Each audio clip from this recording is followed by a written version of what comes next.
I'd like to tell you about the strangest secret in the world. Some years ago, the late Nobel Prize-winning Dr. Albert Schweitzer was being interviewed in London, and a reporter asked him, "Doctor, what's wrong with men today?" And the great doctor was silent a moment, and then he said, "Men simply don't think." It's about this that I want to talk with you. We live today in a golden age. This is an era that man has looked forward to, dreamed of, and worked toward for thousands of years. But since it's here, we pretty well take it for granted. We in America are particularly fortunate to live in the richest land that ever existed on the face of the earth, a land of abundant opportunity for everyone. But do you know what happens? Well, let's take 100 men who start even at the age of 25. Do you have any idea what will happen to those men by the time they're 65? These 100 men who all start even at the age of 25 believe they're going to be successful. If you asked any one of these men if he wanted to be a success, he'd tell you he did. And you'd notice that he was eager toward life, that there was a certain sparkle to his eye, an erectness to his carriage, and life seemed like a pretty interesting adventure to him. But by the time they're 65, 1 will be rich. 4 will be financially independent. 5 will still be working. 54 will be broke. Now think a moment. Out of the 100, only 5 make the grade. Now why do so many fail? What has happened to the sparkle that was there when they were 25? What's become of the dreams, the hopes, the plans? And why is there such a large disparity between what these men intended to do and what they actually accomplished? When we say about 5% achieve success, we have to define success. And here's the best definition I've ever been able to find. Success is the progressive realization of a worthy ideal. If a man is working toward a predetermined goal and knows where he's going, that man is a success. If he's not doing that, he's a failure. Success is the progressive realization of a worthy ideal. Rollo May, the distinguished psychiatrist, wrote a wonderful book called Man's Search for Himself. And in this book he says, the opposite of courage in our society is not cowardice. It is conformity. And there you have the trouble today. It's conformity, people acting like everyone else without knowing why, without knowing where they're going. Now think of it. In America right now, there are over 18 million people 65 years of age and older. And most of them are broke.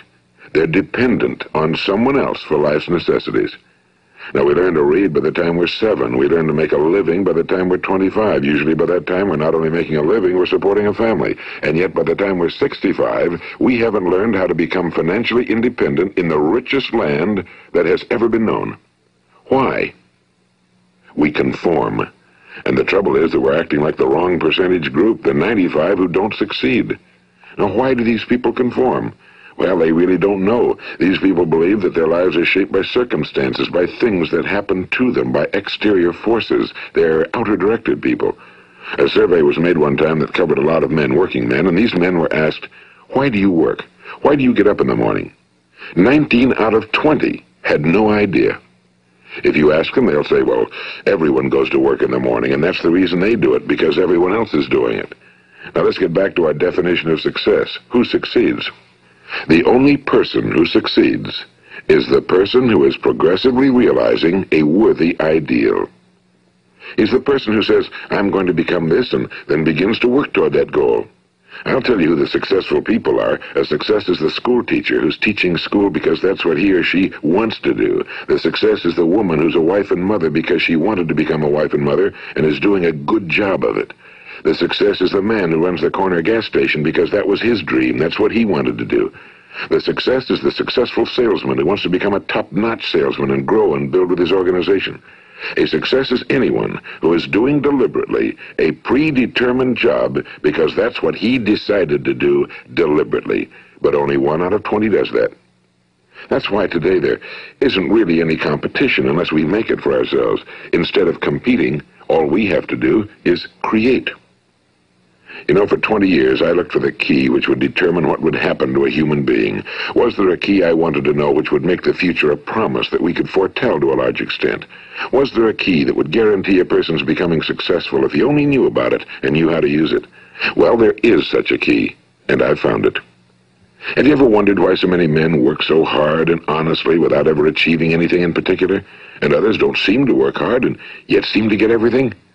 They seem to have the magic touch. You've heard them say that about someone. Everything he touches turns to gold. And have you ever noticed that a man who becomes successful tends to continue to become successful? And on the other hand, have you noticed how a man who's a failure tends to continue to fail? Well, it's because of goals. Some of us have goals, some don't. People with goals succeed because they know where they're going. It's that simple. Think of a ship leaving a harbor, and think of it with the complete voyage mapped out and planned. The captain and crew know exactly where it's going and how long it'll take. It has a definite goal. Now, 9,999 times out of 10,000, it will get to where it started out to get. Now let's take another ship, just like the first, only let's not put a crew on it or a captain at the helm. Let's give it no aiming point, no goal, no destination. We just start the engines and let it go. I think you'll agree with me that if it gets out of the harbor at all, it will either sink or wind up on some deserted beach, a derelict. It can't go anyplace because it has no destination and no guidance, and it's the same with a human being. Take the salesman, for example. There's no other person in the world today with the future of a good salesman. Selling is the world's highest paid profession, if we're good at it and if we know where we're going. Every company needs top-notch salesmen, and they reward those men. The sky's the limit for them. But how many can you find? Someone once said the human race is fixed, not to prevent the strong from winning, but to prevent the weak from losing. The American economy today can be likened to a convoy in time of war. The entire economy is slowed down to protect its weakest link, just as the convoy had to go at the speed that would permit its slowest vessel to remain in formation. That's why it's so easy to make a living today. It takes no particular brains or talent to make a living and support a family today. So we have a plateau of so-called security, if that's what a person's looking for. But we do have to decide how high above this plateau we want to aim. Now let's get back to the strangest secret in the world, the story that I wanted to tell you today. Why do men with goals succeed in life and men without them fail? Well, let me tell you something which, if you really understand it, will alter your life immediately. If you understand completely what I'm going to tell you from this moment on, your life will never be the same again. You'll suddenly find that good luck just seems to be attracted to you. The things you want just seem to fall in line, and from now on you won't have the problems, the worries, the gnawing lump of anxiety that perhaps you've experienced before. Doubt, fear, well, they'll be things of the past. Here's the key to success and the key to failure. We become what we think about. Now let me say that again. We become what we think about. Throughout all history, the great wise men and teachers, philosophers and prophets have disagreed with one another on many different things. It's only on this one point that they are in complete and unanimous agreement. Listen to what Marcus Aurelius, the great Roman emperor, said. A man's life is what his thoughts make of it. Disraeli said this. Everything comes if a man will only wait. I've brought myself by long meditation to the conviction that a human being with a settled purpose must accomplish it, and that nothing can resist a will that will stake even existence for its fulfillment. Ralph Waldo Emerson said this, a man is what he thinks about all day long. William James said, the greatest discovery of my generation is that human beings can alter their lives by altering their attitudes of mind. And he also said, we need only in cold blood act as if the thing in question were real, and it will become infallibly real by growing into such a connection with our life that it will become real. It will become so knit with habit and emotion that our interest in it will be those which characterize belief. And he also said, if you only care enough for a result, you will almost certainly attain it. If you wish to be rich, you will be rich. If you wish to be learned, you will be learned. If you wish to be good, you will be good. Only you must then really wish these things and wish them exclusively, and not wish at the same time 100 other incompatible things just as strongly. In the Bible, you read in Mark 9:23, if thou canst believe, all things are possible to him that believeth. My old friend Dr. Norman Vincent Peale put it this way, this is one of the greatest laws in the universe. Fervently do I wish I had discovered it as a very young man. It dawned upon me much later in life, and I found it to be one of the greatest, if not my greatest discovery outside of my relationship to God. The great law, briefly and simply stated, is that if you think in negative terms, you will get negative results. If you think in positive terms, you will achieve positive results. That is the simple fact, he went on to say, which is at the basis of an astonishing law of prosperity and success. In 3 words, believe and succeed. William Shakespeare put it this way: our doubts are traitors and make us lose the good we oft might win by fearing to attempt. George Bernard Shaw said, people are always blaming their circumstances for what they are. I don't believe in circumstances. The people who get on in this world are the people who get up and look for the circumstances they want, and if they can't find them, make them. Well, it's pretty apparent, isn't it? And every person who discovered this for a while believed that he was the first one to work it out. We become what we think about. Now, it stands to reason that a person who's thinking about a concrete and worthwhile goal is going to reach it, because that's what he's thinking about, and we become what we think about.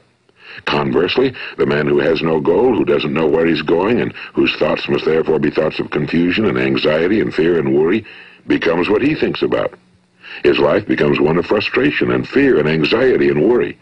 And if he thinks about nothing, he becomes nothing. Now, how does it work? Why do we become what we think about? Well, I'll tell you how it works as far as we know. Now, to do this, I want to tell you about a situation that parallels the human mind. Suppose a farmer has some land, and it's good fertile land.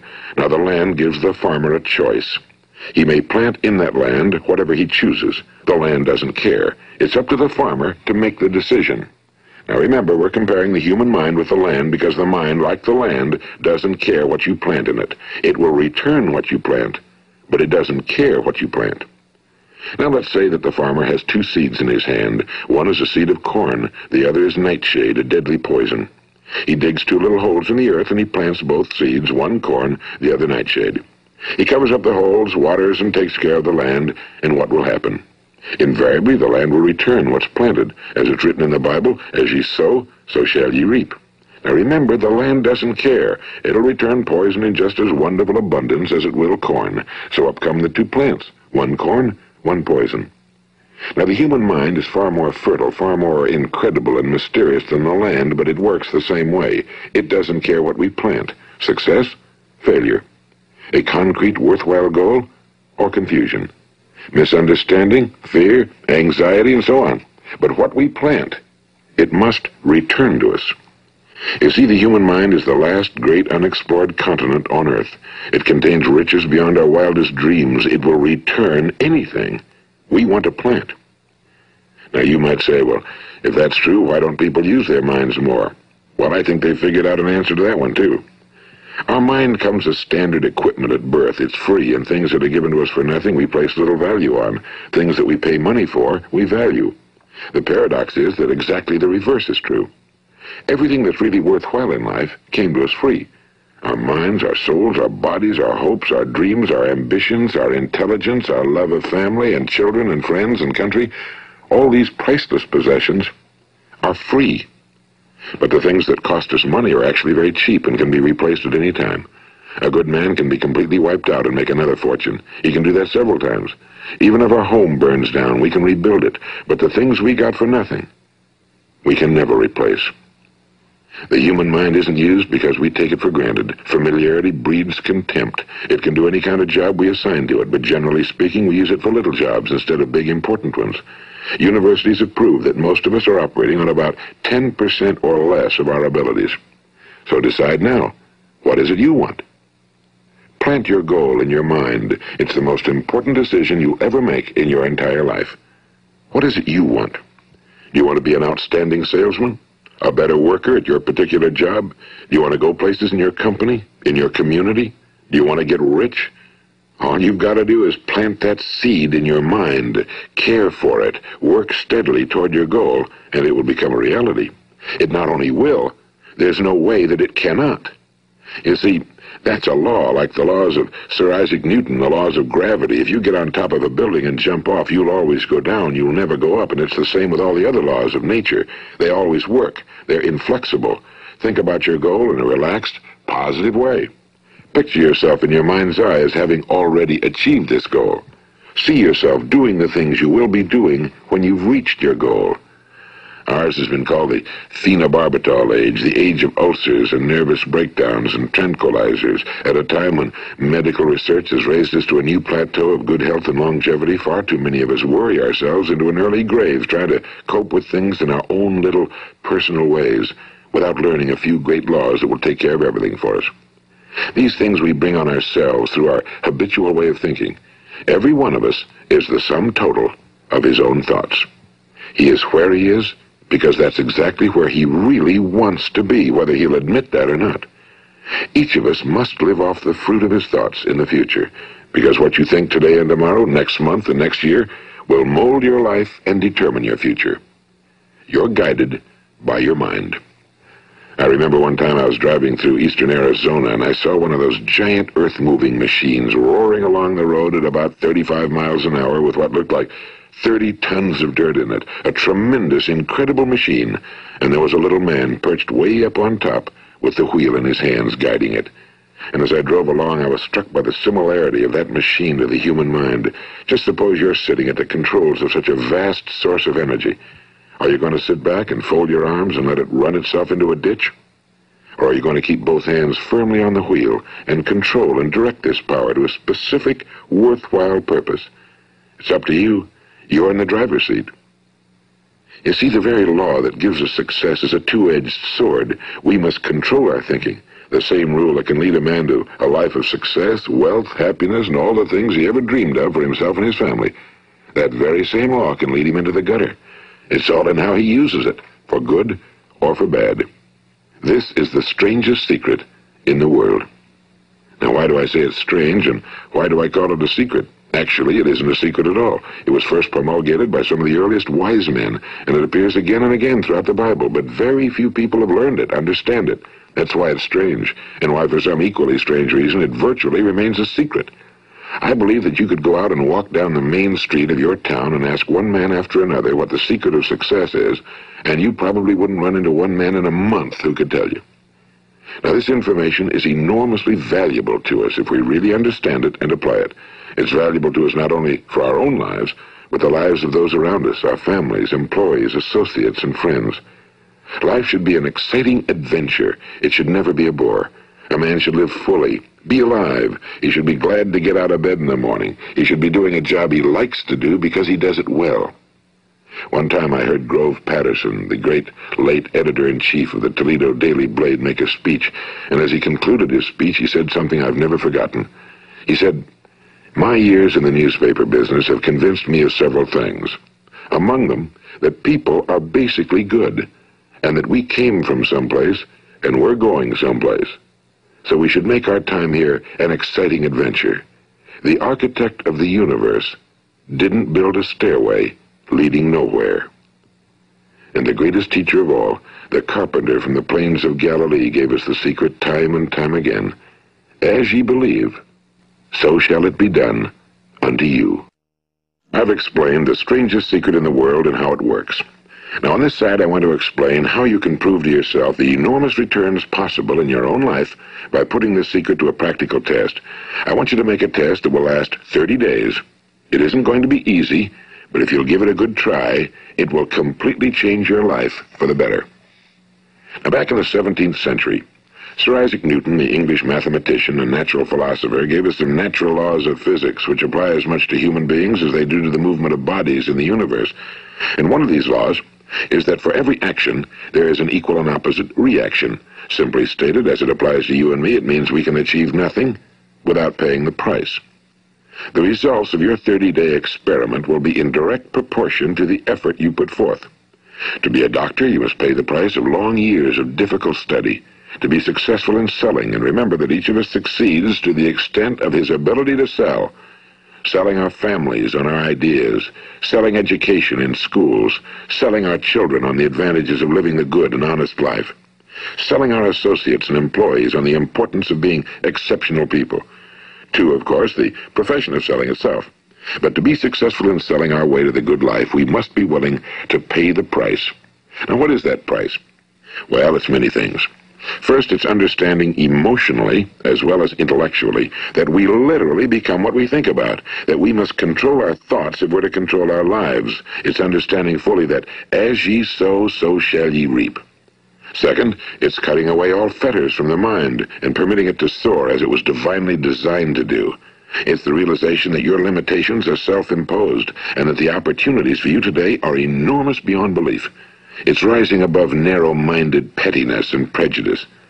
And third, it's using all your courage to force yourself to think positively on your own problem, to set a definite and clearly defined goal for yourself, to let your marvelous mind think about your goal from all possible angles, to let your imagination speculate freely upon many different possible solutions, to refuse to believe that there are any circumstances sufficiently strong to defeat you in the accomplishment of your purpose, to act promptly and decisively when your course is clear, and to keep constantly aware of the fact that you are at this moment standing in the middle of your own acres of diamonds, as Russell Conwell used to point out.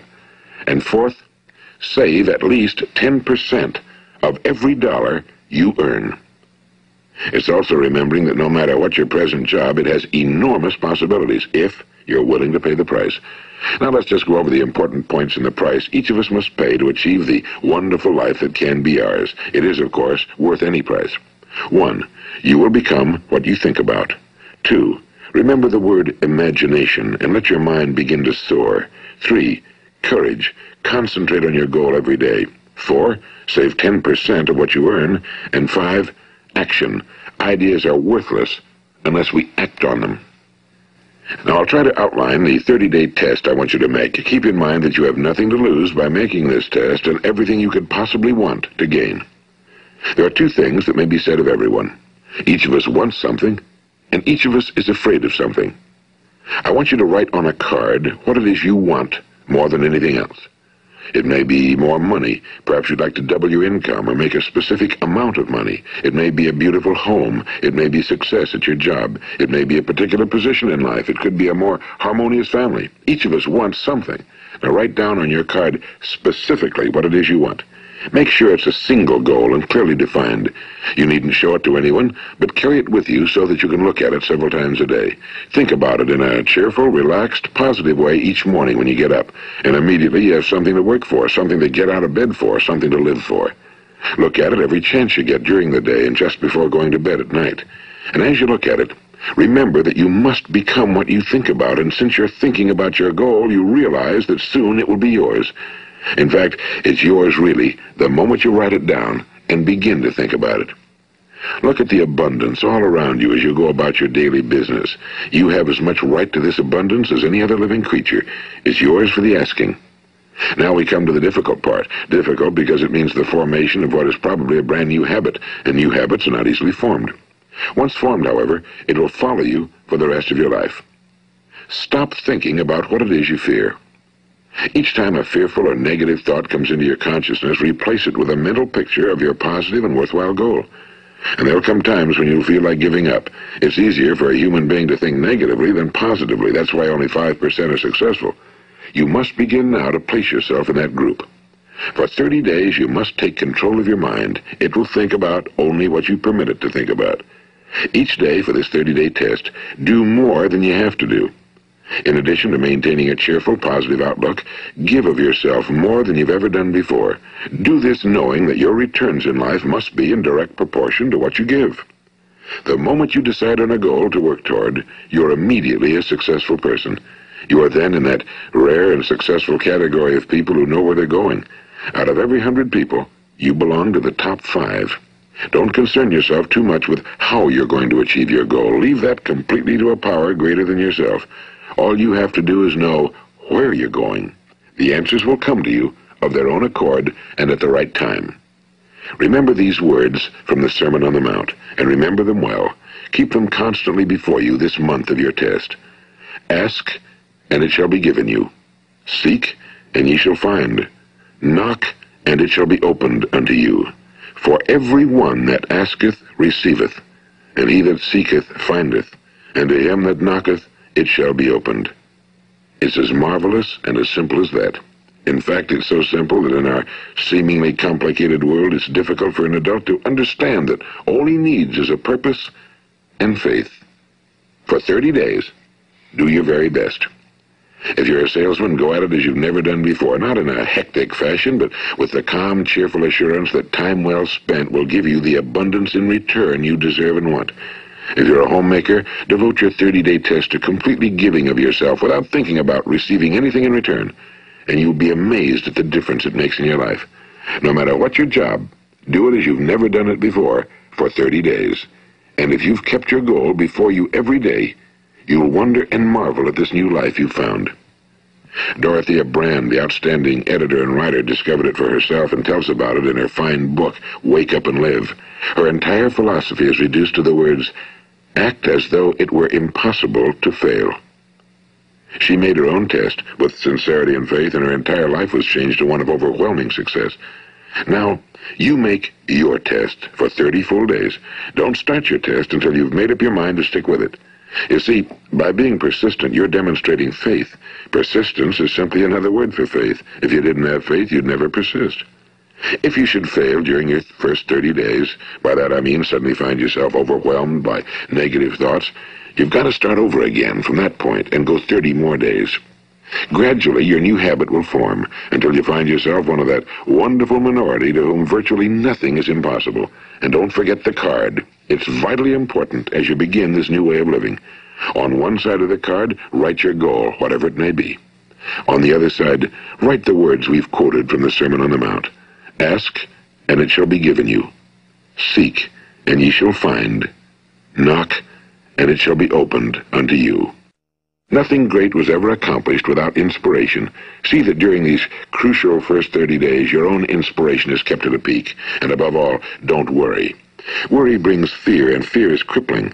The only thing that can cause you to worry during your test is trying to do it all yourself. Know that all you have to do is hold your goal before you. Everything else will take care of itself. Remember also to keep calm and cheerful. Don't let petty things annoy you and get you off course. Now, since making this test is difficult, some will say, why should I bother? Well, look at the alternative. No one wants to be a failure. No one really wants to be a mediocre individual. No one wants a life constantly filled with worry and fear and frustration. Therefore, remember that you must reap that which you sow. If you sow negative thoughts, your life will be filled with negative things. If you sow positive thoughts, your life will be cheerful, successful, and positive. Now, gradually, you'll have a tendency to forget what you've heard on this recording. Play it often. Keep reminding yourself of what you must do to form this new habit. Gather your whole family around at regular intervals and listen to what's been said here. You know, most men will tell you that they want to make money without understanding the law. The only people who make money work in a mint. The rest of us must earn money. This is what causes those who keep looking for something for nothing or a free ride to fail in life. The only way to earn money is by providing people with services or products which are needed and useful. We exchange our time and our product or service for the other man's money. Therefore, the law is that our financial return will be in direct proportion to our service. Now, success is not the result of making money. Making money is the result of success, and success is in direct proportion to our service. Most people have this law backwards. They believe that you're successful if you earn a lot of money. The truth is that you can only earn money after you're successful. It's like the story of the man who sat in front of the stove and said to it, "Give me heat, and then I'll add the wood." How many men and women do you know, or do you suppose there are today, who take the same attitude toward life? There are millions. We've got to put the fuel in before we can expect heat. Likewise, we've got to be of service first before we can expect money. Don't concern yourself with the money. Be of service, build, work, dream, create. Do this and you'll find there's no limit to the prosperity and abundance that will come to you. Prosperity, you know, is founded upon a law of mutual exchange. Any person who contributes to prosperity must prosper in turn himself. Sometimes the return will not come from those you serve, but it must come to you from someplace, because that's the law. For every action, there is an equal and opposite reaction. As you go daily through your 30-day test period, remember that your success will always be measured by the quality and quantity of service you render, and money is a yardstick for measuring this service. No man can get rich himself unless he enriches others. Now, there are no exceptions to a law. You can drive down any street in America and from your car estimate the service that's being rendered by the people living on that street. Had you ever thought of this yardstick before? It's interesting. Some, like ministers and priests and other devoted people, measure their returns in the realm of the spiritual, but again, their returns are equal to their service. Once this law is fully understood, any thinking person can tell his own fortune. If he wants more, he must be of more service to those from whom he receives his return. If he wants less, he has only to reduce his service. This is the price you must pay for what you want. If you believe you can enrich yourself by deluding others, you can end only by deluding yourself. It may take some time, but just as surely as you breathe, you'll get back what you put out. Don't ever make the mistake of thinking you can avert this. It's impossible. The prisons and the streets where the lonely walk are filled with people who tried to make new laws just for themselves. We may avoid the laws of man for a while, but there are greater laws that cannot be broken. An outstanding medical doctor recently pointed out 6 steps that will help you realize success. 1.